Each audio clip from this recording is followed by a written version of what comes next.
Nzambe Yesu na lobi otutili bakomalam yekotie makolo awa okobima ndemo ya kite famille na yo il fait la délivrance yo moko il faut ozwa délivrance aujourd'hui tu seras délivré lelo yo kokangolama. Je dis aujourd'hui, tu seras délivré. Je dis encore aujourd'hui, ta famille sera délivrée. Et tu vas glorifier Dieu. Dieu est puissant. Il est merveilleux. Il est bon. Il a accepté de nous délivrer aujourd'hui. Il a accepté de visiter nos familles. Tellement qu'il est bon. Il a détruit les guillons de la mort. Même le diable, il a renversé les forteresses. Et aujourd'hui, tu seras victorieux.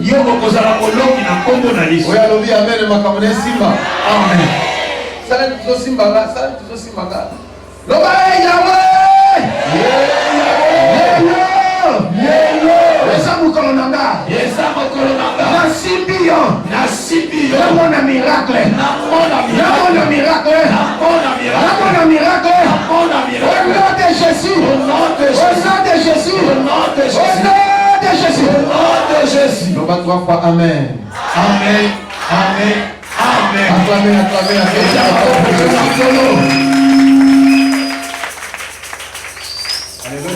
Amen. Il fallait que la pluie tombe aujourd'hui. Et c'est là qu'il voulait mettre. Mais Dieu a fait passer cette pluie.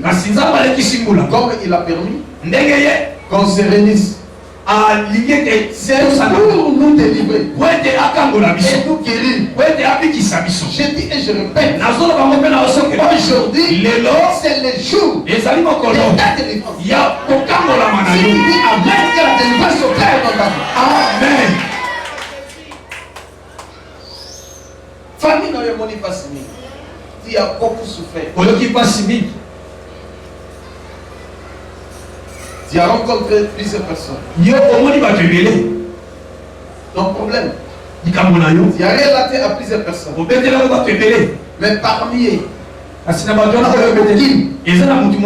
t'a donné la solution. Mais aujourd'hui, tu vas rencontrer. Tu vas parler à Dieu. Tu vas parler à Jésus. Et il va te répondre. La Bible dit, béni soit le Seigneur chaque jour. Quand on nous accorde, il nous délivre. Et le Seigneur l'éternel peut nous garantir même de la mort. Et il est pour nous. Et le Dieu de délivrance. Comme il est le Dieu de délivrance, il a accepté de te délivrer. Et de visiter ta famille. Il faut Amen. Amen. Amen. Amen.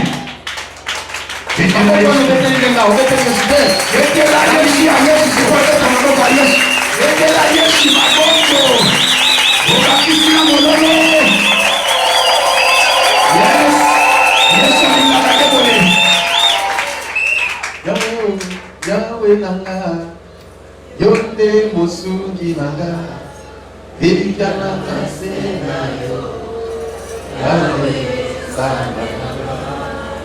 Yahweh, Yahweh nanga, yonde mosungi nanga, Bibikana kasena yo, Yahweh sana. Nakundeli yo Yahweh. Olibisa masumu nanga, etula bomoi nanga, Yahweh yokabolela nanga. Oh, Yesu! Olisa elongi na yo.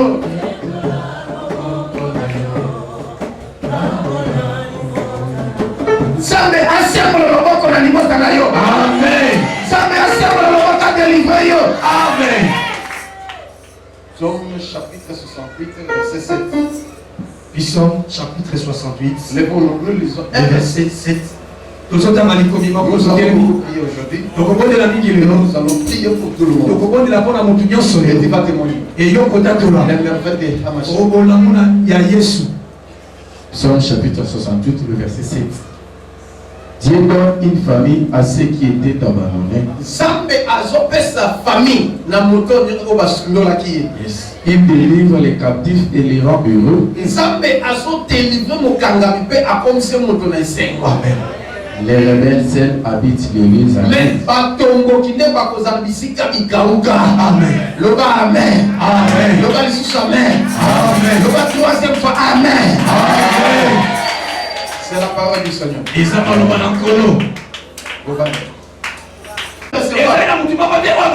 personne pour lui aider. Il est abandonné par tout le monde. Même par ses amis, même par ses camarades, même par son mari, ou sa femme.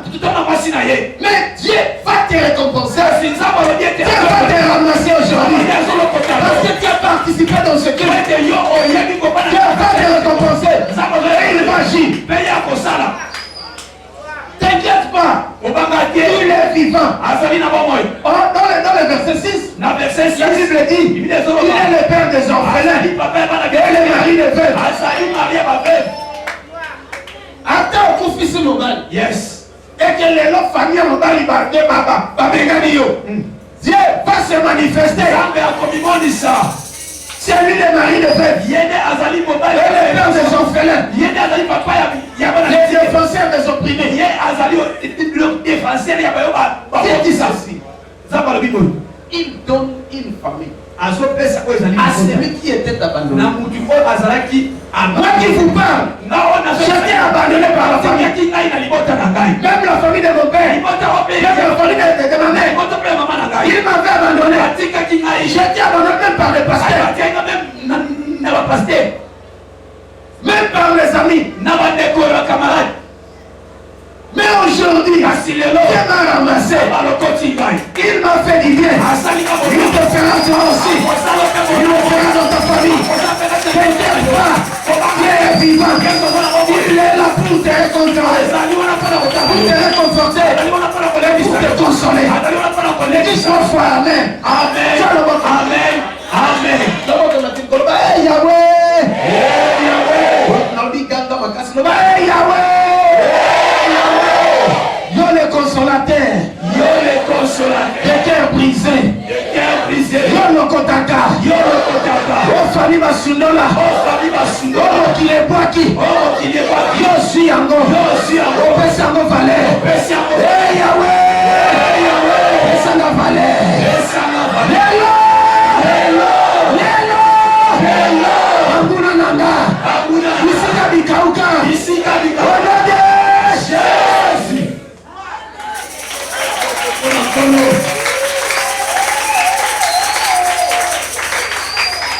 Dieu donne une famille à celui qui était abandonné. Est-ce qu'il y a quelqu'un qui est abandonné ici? Est-ce qu'il y a quelqu'un que la famille a abandonné? Est-ce qu'il y a quelqu'un que son mari l'a abandonné? Est-ce qu'il y a quelqu'un que sa femme l'a abandonné? À cause d'une situation quelconque, à cause de la pauvreté, à cause de la maladie, à cause de telle ou telle situation. Je te dis ceci, tu es vivant et il est au milieu de nous. Il va te consoler à nouveau et tu verras les seconds souffler. Il va témoigner comme d'autres personnes témoignent. Oui, alléluia, amen, ma famille. Amen. Oui, alléluia, amen, les âmes se fixent. Amen. Amen, on a les âmes, et ça n'a pas amen. C'est toute une famille. À celui qui était abandonné. La délivrance de famille. Nous parlons sur la délivrance de famille. Dieu va te délivrer. Même si tu es abandonné par la famille. Aujourd'hui, tu seras les piliers de ta famille. Aujourd'hui, tu seras les piliers de ta famille. C'est toi qui vas relever le défi. Oui, pas quitter. Yes. Là, la émission. Parce que la Bible dit, la pierre va rejeter les bâtiments. Et venir la pierre de là. Et comme il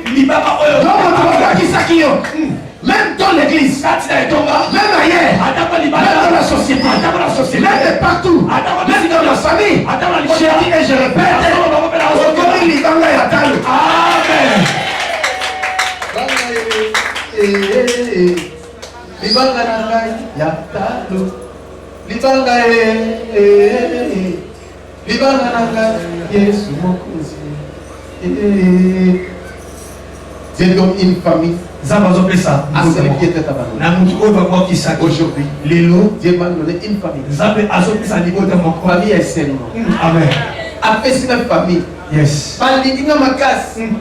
Alléluia. Amen.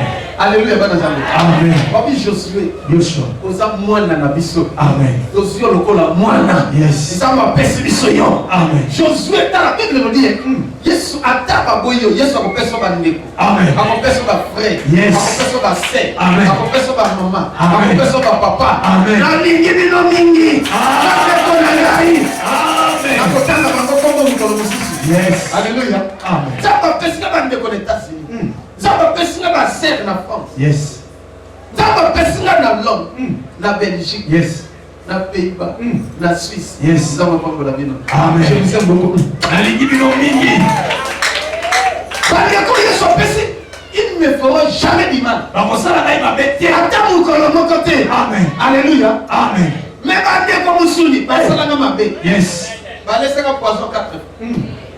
Assis na biloko. Yes. Alléluia. Amen. Aujourd'hui, Dieu va vous consoler. Vous qui êtes abandonné aujourd'hui, je vous dis ne pleurez pas. Il y a un Dieu qui va te réconforter. Il y a un Dieu qui va te bénir. Il y a un Dieu qui va te délivrer. Et tu seras un homme. Tu seras une femme. Tu feras des exploits. C'est toi qui deviendras le pilier. Même ma tour va trahir l'Yobakoya. Amen. Amen. Pour comprendre le texte, au Kakanga, Amen. Alléluia. Amen. Nazala, Katina Pasi, Masiana Galo, Odinga, Sukulinga, Pestinga Vale, Yagunaye, Limo Santo, Yo Santo, Yosa, Izambe, Yoga, ça va visiter la tombe de Yesu. Amen. Oh mon santo, wa santo. Yes. Alléluia. Amen. Nani mokozi? Yes. Nitakaimba nesema na usikisate. Amen. Yes. Nalola nalola. Nalola pasezanite. Nalola. Nalola tesela tete. Nalola. Nalola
aujourd'hui, tu es captif, tu es bloqué, tu es lié, dérangé, par les liens de la coutume, par les liens de famille, par les liens de politique. Et je répète, aujourd'hui, Dieu veut te délivrer pour te rendre heureux.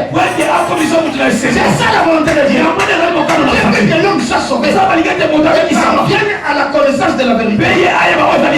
Dieu veut que toi tu sois sauvé et que tu puisses mener une vie paisible ici sur la terre. C'est ça la volonté de Dieu.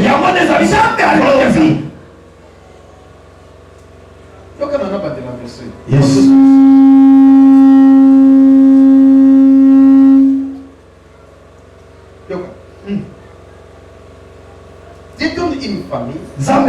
kopesa libota à celui qui était abandonné. na baenyo soko bakokisa Il délie.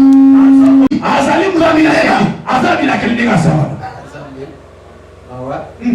La famille n'est pas bêtise, elle ne peut pas interpréter. Ya. Josué, Mutupanga, Azani Baya, Yes. Weso la Sabaton, Zela ni Pamboli. Mais Yemoko, apparemment la moitié. Azan et la Kelimabe. yes Ndeko, Bino ba prophète, Bino ba pasteur, ba tout le monde a comme un content, on fungole mis pour le bagabe vérité. amen Parce que bébé a venir à mon yes amen Ata omoni a nati la mbete okoka. Sungaye. yes Mais comme côté yaye, comme exemple na yo. Ah! Bamona kini avenir na ngaza sombre. Bamona kini mwana mobile isili pona ye. Batie point na vie na. Na bi mutu yo satia point na famille na yo. yes Les gens qui sont pas comprendre. amen Les gens comprennent tous. Aujourd'hui, lelo viens fermer la bouche de mes adversaires. yangi bino pa bangula na ngai nyonso Il m'a donné akomisika mutu nesembo Alléluia, va nous appeler. Amen. Oh, Dieu m'a donné une famille nzambe apesika libota aux États-Unis. na kati na États-Unis Dieu m'a donné une famille nzambe apesika libota en Europe. na Europe Dieu m'a donné une famille nzambe apesika libota en Australie, na Australie en Asie, na Asia en Afrique, na Afrika même ici au Congo. atako awa na mboka Il Congo. a sepé là. amen Famille là, va ça ma bête. amen Alléluia, va nous appeler. Amen. Mes frères et sœurs que Dieu m'a donné. bandeko Ils ne me feront plus jamais du mal. akosala ngai mabe ata mokoloboko te C'est la famille dans la idée de ça. amen Maman, on est dans Mingi. amen Même la Mingi dans Mingi. amen Attends la passe, attends la vicenne. Yes. Attends la mabé, attends la malam. yes Obi Azaka papa na biso. amen Azaka mwana na biso. Amen. Voilà un vrai amour. Moi, c'est je vous aime. Dieu vous bénisse. Dieu vous visite. Dieu vous console. Ça là quand m'a la famille. On va faire Alexandre. yes Le monde a connu dans la piste. Pas nous avons surtout. La famille de Joseph l'avait trahi. libota ya Yosef bayabaki na Mais tu makai vois les. Et etokomona ce qu'il va devenir oyo ya kokoma avec ses rêves. na bandoto na ye Dans la famille va se comporter. Parce que quand l'autre est l'autre, yes à transmettre, on ne parle pas de pas y est. Quand on a l'autre, là, il y a un peu de yo. yes Père Abomi, yes quand on a d'autres papa. amen Quand on est là-bas, il n'y a pas de sommet des acteurs à y à l'Axagani. Yes. Il n'y a pas de moulasso. yes Ainsi de suite. Jalousie, on a Eza. Le gars s'est pelé. yes À suite. Répétez, on a Eza. amen Alléluia. amen Quand on a bali, Yes. on t'aime et vindi à décoller. amen Mais il y a un peu de comme mobile. yes Yaya bali, donc il est à moi c'est bali. Likamoni na mobile yaya. yes Likamoni na mobile ale. likambo nini Asa animé na. yes On t'aime les koulou.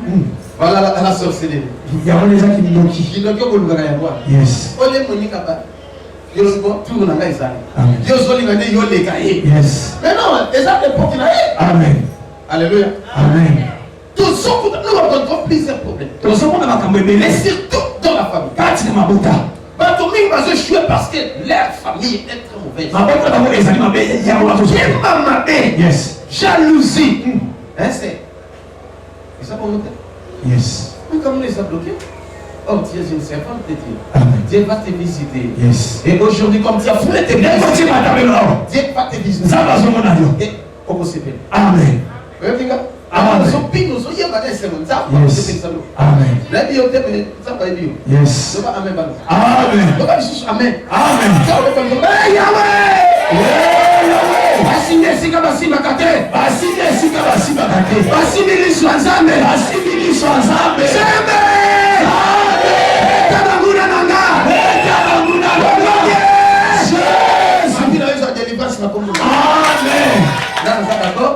amen Nani eza d'accord? amen Nani eza d'accord? amen Oyo eza d'accord apesa na liboso kasi. yes Awa, ata totondi ya problème eza te. Yes. Afete total. Yo kofete na nko. amen Ndenge kaka balobi abala total, yo kobala na nko. amen Ndenge balobi abota total, yo kobota na nko. amen Ndenge balobi abonga total, yo kobonga na nko. amen Ndenge balobi abika total, na wi malade lezoyimwa na nko. yes Olode! Jésus Olode! Jésus Olode! Jésus Alléluia.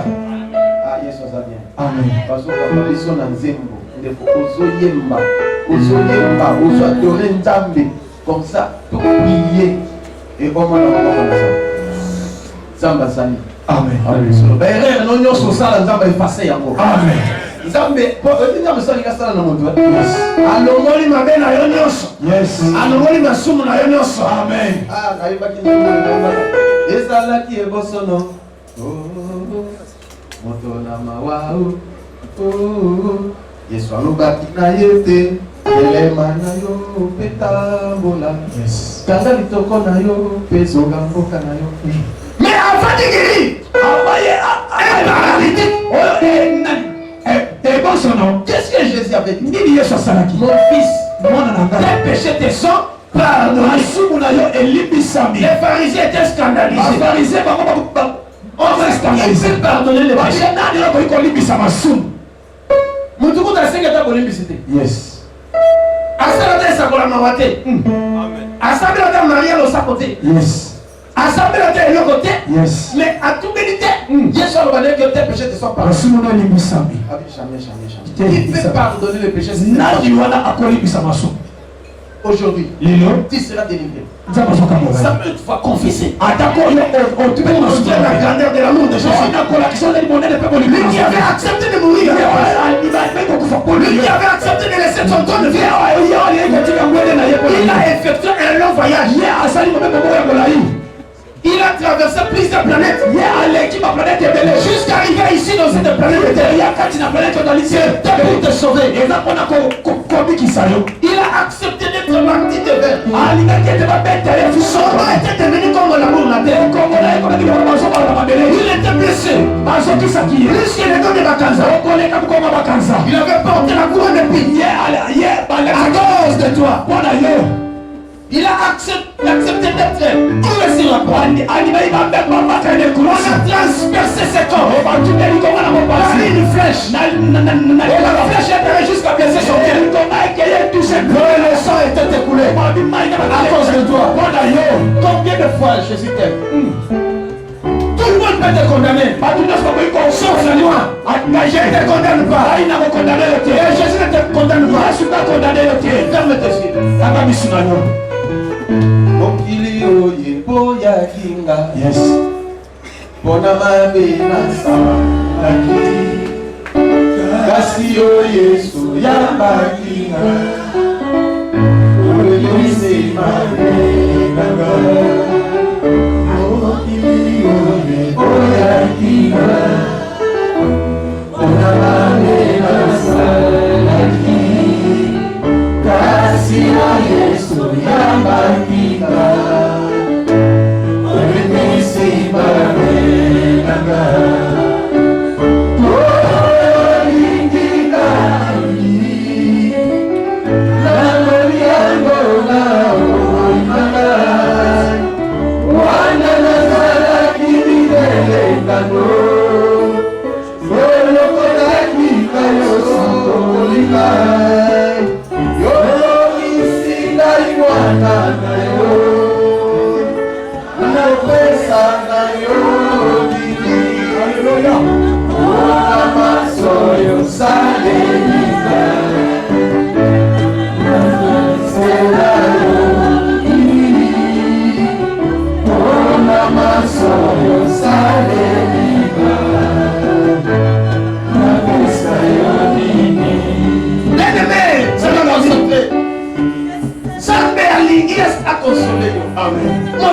Condamné. Et ça ne sert pas ça. On a raté plusieurs fois ma balle. Mais on a raté plusieurs fois ma voyage. Mais ma voyage a bien, même bien étranger. Même toi, c'est qui yo. Famille, on va nous soumettre aux alaki nango. On va nous soumettre les noms va commencer à caillou. Mais Jésus va te consoler. Yesu va consoler les noms. Il y a un homme ici. Quand il y avait l'argent, même ta femme, même moi si je respectais, même tes enfants, mais aujourd'hui, comme le corps papier, parce que tu n'as rien. Ça m'a consolé. Ça m'a rétabli. Ce qui t'a rétabli, ça qui chante, a combien plus forte raison. Rien n'était possible à Dieu.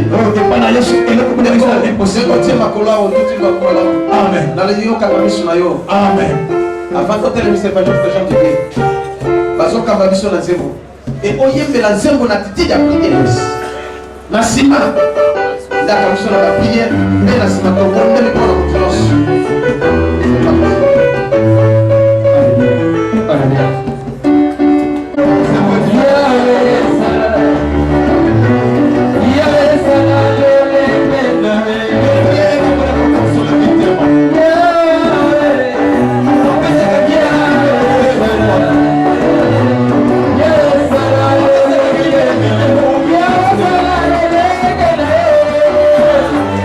Yeah.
combat ton sang à l'éternel.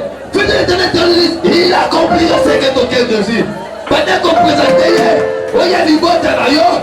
Parce que va dire dans mon thème à l'ailleurs, souffrance à l'ibota à l'ailleurs, échec à l'ibota à l'ailleurs, soin à l'ibota à l'ailleurs. Pendant qu'on présentait à Jésus, au nom de Jésus. On a dit baba.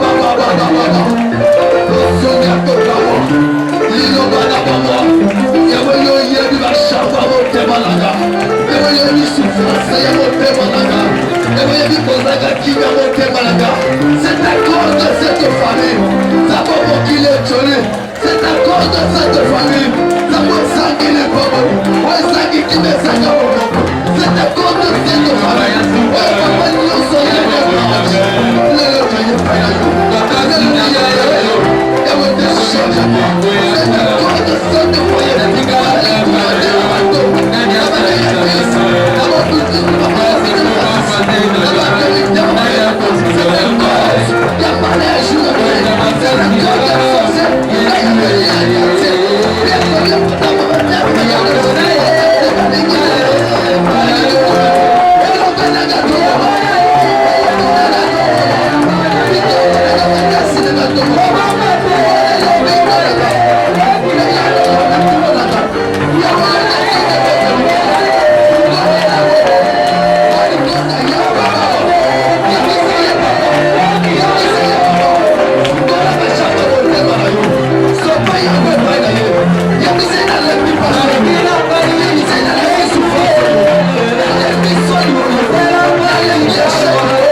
Moïse pour faire sa solution.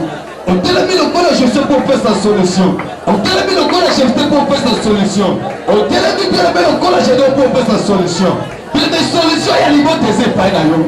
Bon, somme, il y a les mots des épailles d'ailleurs. Et l'autre, il y a les mots des épailles d'ailleurs. Et c'est qu'on quitte les mots des épailles d'ailleurs. Aujourd'hui, il y a des ensemble. Le bon qu'on a eu à Ngunda. Le bon qu'on a eu à Bikamwa. Oui, il y a qui s'attend à l'Angouya. Oui, il y a qui baptême à l'Angouya. Wale ki kutima na nguya, wale ki kufa na nguya, wale ki maladi na nguya, wale ki sema na stérilité na nguya, wale ki blocage na pauvreté na nguya. Loboko na ye, lele sembo na libota na yo, esembo na vie na yo, esembo na bandeko na yo, na mobali na yo, na mwasi na yo, na bana na yo, na bapara na yo, na misala libota, loboko na Nzambe, na marquer la différence. Oh Yesu, elle est là le logo de papa, elle est là le logo de papa, elle est là le logo de ça, elle est là le logo de ça. On a dit baba,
oyebisaka nzambe loboko na ye ebanda kokweyisa balimite nyonso batiaki na fame balimite nyonso batiaki na libota balimite nyonso batiaki na ye batoko mibali balimite nyonso batiaki na badia batoko basi balimite batiaki na misala santé na bozela mabota na maboko kweyisa bayebisiaki kweyisa yeke batiaki na video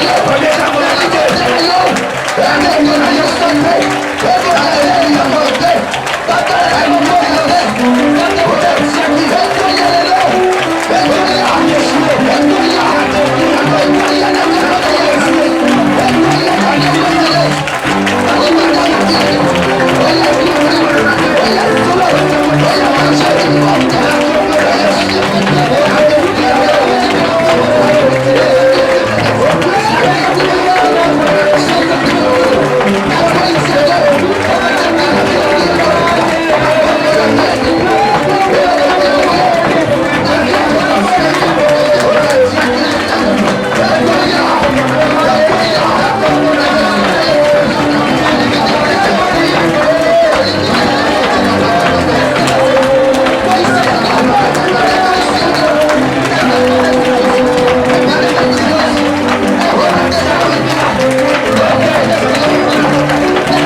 La Bible dit, toute plante qui n'a pas été plantée par mon père sera déracinée. Ozo pikola, mieux c'est ma balona qui la limota. Oya bando qui balona qui. Oya bakoko balona qui. Oya banganga balona. Oya bamazise balona. Oya bakitiste balona. Oya kutime lona solo que lona. Pendant pikola, pikola célibat. Pikola stérilité, pikola pauvreté, pikola échec, pikola limitation, pikola blocage, pikola somme, pikola maladie irade, pikola maladie héréditaire. Oh, pikola, pikola sabata bandeki, sabata bandeki pikola, nasi aliyota, pikola yango, pikola yango, yoso ya satana, pikola yoso ya rokono, pikola yoso ya besayone.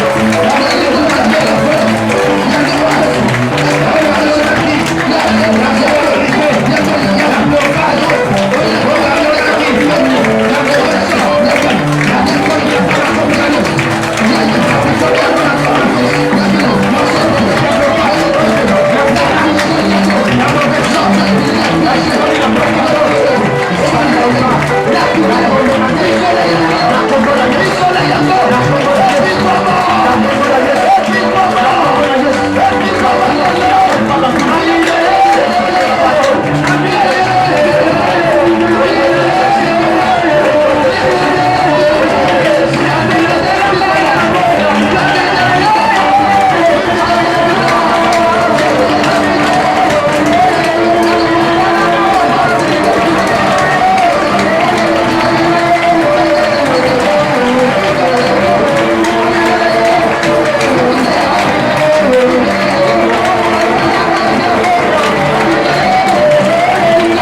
va sauver. Gloire à Dieu. Ndengozobela ye ndenge azokita bazosala libota na yo. Losambo na lezo changer identité libota na yo. Losambo na lezo changer histoire libota na yo. Mais parce que mon frère nazoyebisa yo. Koyenge tete polobi bafingaki libota. Kaka batu bafingaki libota lobi. Mende eza kolanda bakobeta maboko mpona libota. Parce que nzambe akeye losambo na yo. Parce que nzambe aza na losambo na yo. Parce que nzambe aza koakompane losambo na yo. Tombola loboko bien lebe. Tombola loboko. Ezali kombo libota. Yawe!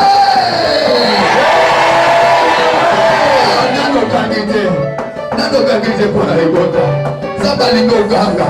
Nzambe alingi osedepouye. Nzambe alingi okomisa na makasi no na suka. Alobi oyo akobelelanga ye akopekisama. Elingi tobelele mpona libota. Yawe!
Alias na kutime sile Yesu azawa Yoko zongisa kaka Yoko sala matepe koko kisa mate Tako zongisa koko sala matepe koko kisa mate Zobeta maboko makashi Yesu azawa Yesu azawa Yesu azawa Yesu azaliawa Yesu azaliawa Zala preveneme Yoko sala matepe koko kisa mate Ebi mana mote mano ya veke force Beta maboko veke force Yango deza mopanga, ezo kata bango, ezo kwisa bango, ezo pata bango, allez-la prêt, allez-la prêt, allez-la prêt, allez-la prêt, ba projet nyoso ya Satana.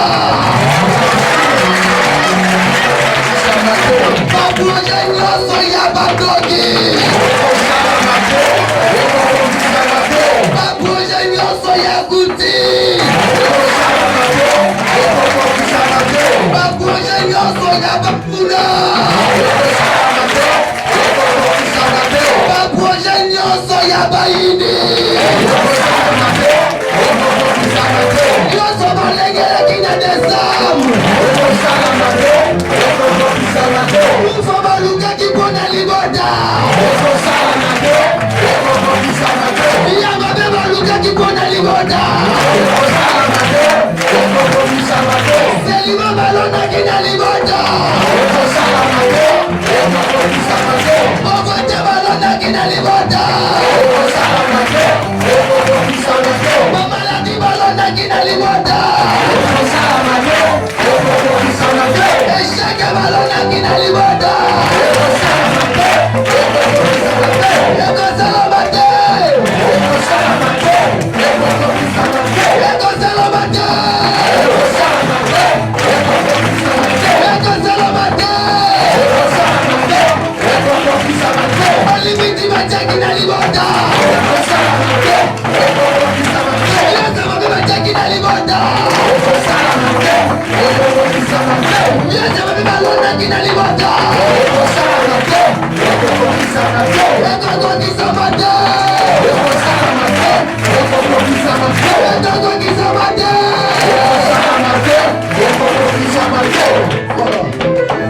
Alléluia. Voilà. Alléluia. Fungola kaka maboko na. Alléluia. Voilà. Voilà. Voilà. Voilà. Vous avez une force de puissance. Azokita sikoyo. Azokita sikoyo. Azokita sikoyo. Na motema na yo nzolo baka soyele devenu Saint-Esprit ya libota. Hey! Fungola maboko na yo. Fungola maboko na yo. Ozobelela sikoyo Molimo Santo. Ozobelela yesiko ya ya. Aya ko intervenir ya ko sala makambo ezalaka te. Oyo nde kosalama te na libota. Allez à la paix. Allez à la paix. Saint-Esprit.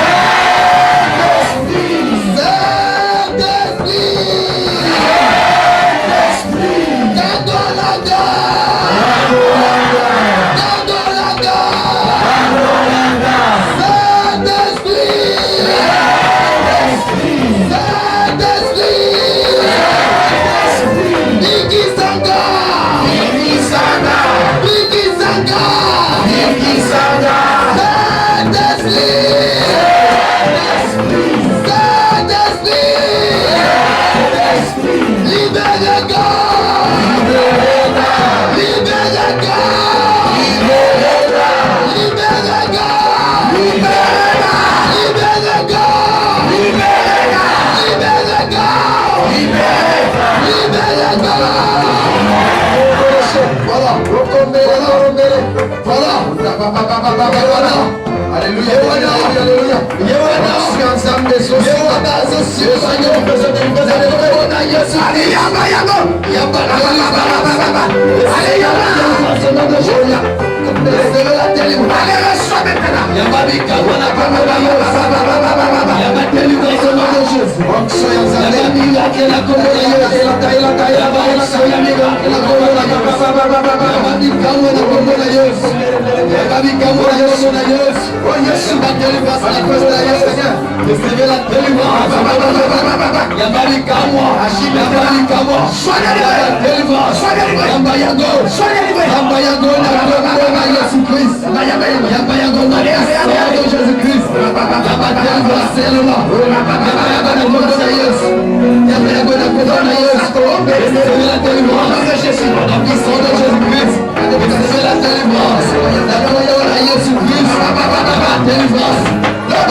Alléluia.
Alors, yo porté et l'homme dans le bis à la concentrer bien aimé. Ça la concentrer bien aimé. Et ça le loko moko ya sika ya spécial. Oezanga ki na kati no kuna libote zo sala mashiko. Ça la prêt. Allez à la prêt. Allez à la prêt. Allez à la prêt. Allez à la prêt. Allez à la prêt. Allez à la prêt. Allez à la prêt. Allez à la prêt. Allez à la prêt. Samba zo visite yo kaka ndeko vandi na kitu wana. Uzoyo kalolege na no kati. Onction mafuta wana zo simba na kitu yo vandi. Zo simba na mamele oyo nyati. Zo simba maboko na yo ale yamba yamba yamba yamba zwa yambo. Zwa yambo zwa yambo zwa yambo. Zwa yambo zwa yambo zwa yambo zwa yambo zwa yambo zwa yambo. Et mon côté pour supporter présence à mon ensemble. Donc mon côté maladie mon côté. Bah les mythes sont quoi? Bah l'oué sont comme le mois. Bah tout le monde sont panzana. Bah chaîne bah singa sont katane sont quoi? Chaise. Alléluia. Chaise. Oh Jésus. Moi je suis Simba qui est là-bas à Jésus. Pendant 12 ans tout à l'heure m'a appliqué. Leweza tu na yo. Leweza tu ya libota na yo. Libota na yeko maki libota ya so. Ndeko na bangata kama kilo. Ndeko na bangata numba solo. Libota zanga sans. Memo kona Simba ki Yesu. Fale ke kota kila libota. Lelo bezo saleme la yo. Lelo saleme la yo siko. Lelo pasike zo kota na libota. Historia ya sikezo kota na libota. Lisolo ya sikezo kota. Kombo ya sikezo kota. Ezo kota. Ezo kota. Allez à la prière. Allez à la prière. Allez à la prière. Na kombo na Yesu. Zambe ya miracle. Oyo atindi biso na mokili. Bona tonyo kwa mati. Na mi touché yo. Au nom de Jésus, dès que nous avons fait ordre, si vous avez onction, ezokota, ezokota, ezokota, ezokota, ezokota, ezokota. Ezolongo la yon a passé, ezolongo la souffrance, ezolongo la maladie. Au nom de Jésus, allez yamba yamba place aux alliés. Ekota, ekota na zoto na yo, ekota na motema. Place yo sosobela. Shama boka na sima, sima kwa sosobela.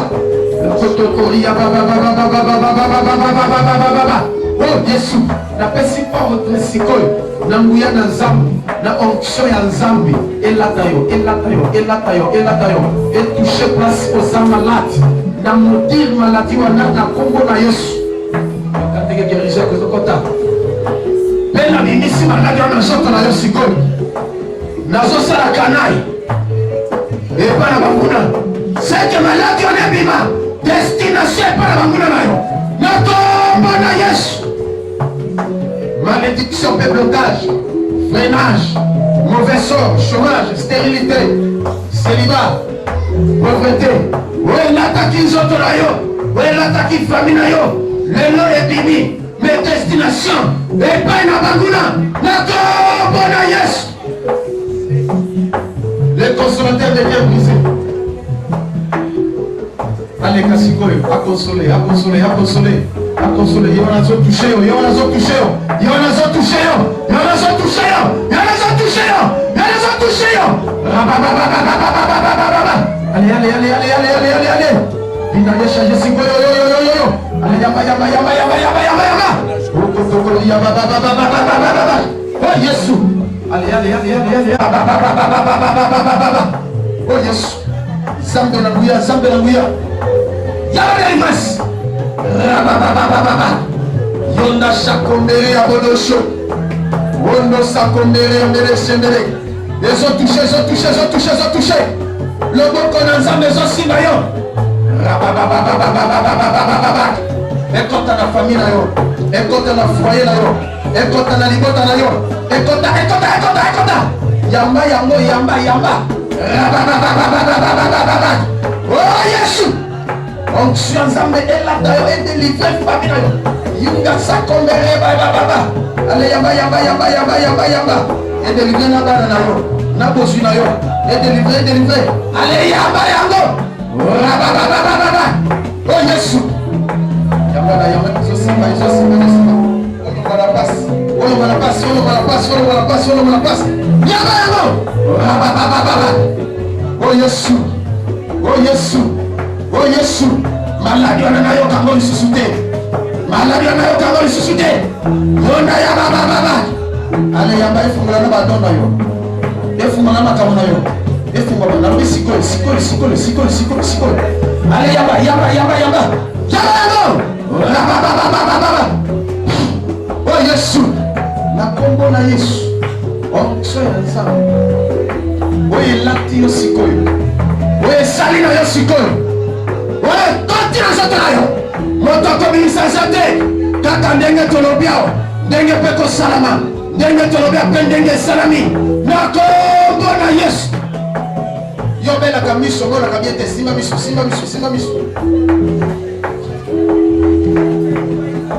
Apesi kwa. Na miso emo na clé. Na kombo na Yesu Kristo. Miso na yo emo na clé. Miss Mayo emo na clé. Maman Zamba liga deliver na yo na banana. Yako. Next time. Yako. Na kombo na leko. Zambe na nguya alata yo. Ndemo mona kabiente. Topende mona kate. Na pesi ordre sikoyo. On mona clé. Fluno se za la mise longwayo. Tiens mon papa likolo. Yo se za la miss Mayo elongwayo ya mabe elongwa. Miss mona clé.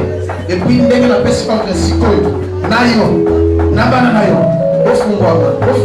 ofungwama isika bakanga bino ofungwama yanda se ondo sakopari ya baba yango kombo na Yesu onction ya Nzambe elata yo place ozali ozwa délivrance ozwa guérison ekota na nzoto. Yesu akufaki mpo na yo, Yesu andimi kobikisa yo, Yesu andimi kodelivre yo na kombo na Yesu Kristo. L'esprit ya maladi mpe ya liwa eloba au nom de Jésus Christ. Ndenge na déclaré awa moto akochange maloba na nga te etikali bongo na kombo na Yesu Kristo nde nalobi amen.